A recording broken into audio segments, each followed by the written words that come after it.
అమాయకులైన హిందువులపైన ఎలాంటి దాడులు జరుగుతున్నాయో ప్రతి ఒక్కరం చూస్తున్నాం. మనం ఇప్పుడు కాదు, గత కొన్నేళ్లుగా చూస్తున్నాం.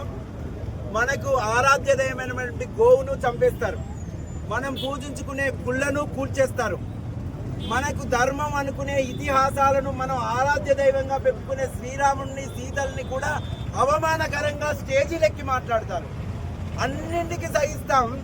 చివరికి అమాయకంగా హిందూ దేశంలో హిందువై పుట్టి వాడి ధర్మాన్ని వాడు హిందువు పైన ఓ జెండా అతికించుకొని వాడు ఉన్నందుకు వాడి ఇంటికి నల్ల రంగు రాసి రాత్రికి రాత్రి వచ్చి వాడి ఇంటిని కూడగొట్టి ఆడవాళ్లను ఎదురొచ్చిన మగవాళ్ళను చంపి ఆడవాళ్ళని అత్యాధికారంగా అత్యాచారాలు చేస్తూ ఏ లోకంలో ఉన్నాం?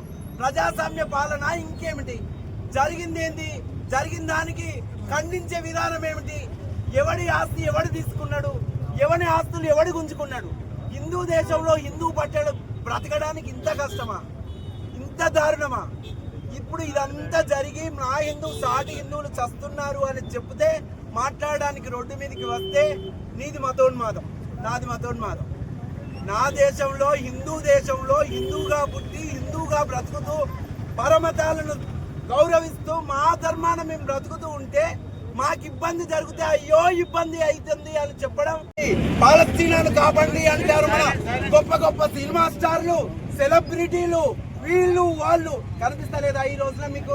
అమాయకమైన ప్రజల్ని నిలువుతున్న కోల్చి వాళ్ళ శవాలను విపరీత ఎంత దారుణం అండి. కళ్ళకు నీళ్ళు వస్తున్నాయి. ఇక్కడ 2025లో ఉన్నాం.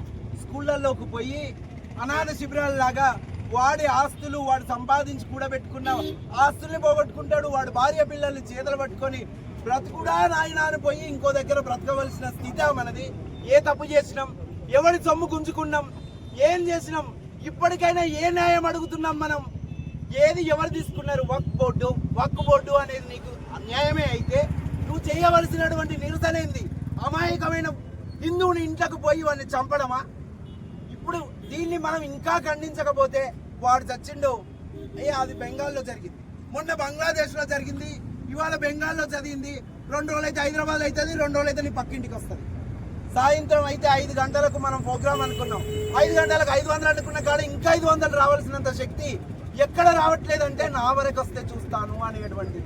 అంత నిద్రాణ వ్యవస్థలో మనల్ని పొయ్యేలాగా మన తప్పు కాదు, మనం ఎంచుకుంటూ వచ్చిండ్రు. మన యొక్క నిద్రాణ వ్యవస్థగా చేసుకుంటూ వచ్చిండ్రు. మన తప్పేం కాదు. మన ప్యాకేజ్ పెంచుకున్నామా? మన పిల్లల్ని ఎంత పెద్ద స్కూల్లో చదివించినామా?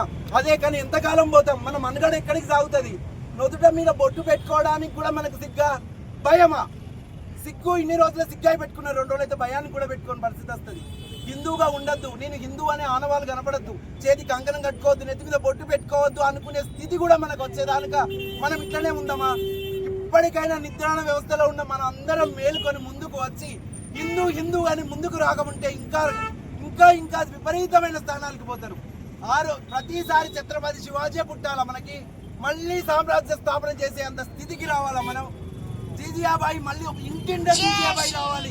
ప్రతి కొడుకు ఛత్రపతి కథలు చెప్పాలి, మన వీరుల చరిత్రలను చెప్పాలి.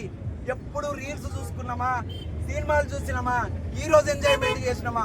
పొండి ఎంజాయ్ చేయండి, కానీ ఎంజాయ్ మనకు సుస్థిరంగా ఉండాలి. మన సమీపన కనిపిస్తున్నటువంటి ఆపదను మనం ముందే గుర్తించకుంటే మనం పడుతున్న ఈ సుఖం మన పిల్లలకు రాదు, మన తరువాత రాదు. నిన్న బంగ్లాదేశ్ అయింది, ఇవాళ వెస్ట్ బెంగాల్ మన దేశంలోనే అయింది. హిందువుకు ఆపద వస్తే వాడు బంగాళాఖాతం అవతలు ఉండని, బెంగాల్లో ఉండని, వాడు ఎక్కడన్నా ఉండని హిందువు గర్జించాలి. ప్రతి హిందూ కావాలి.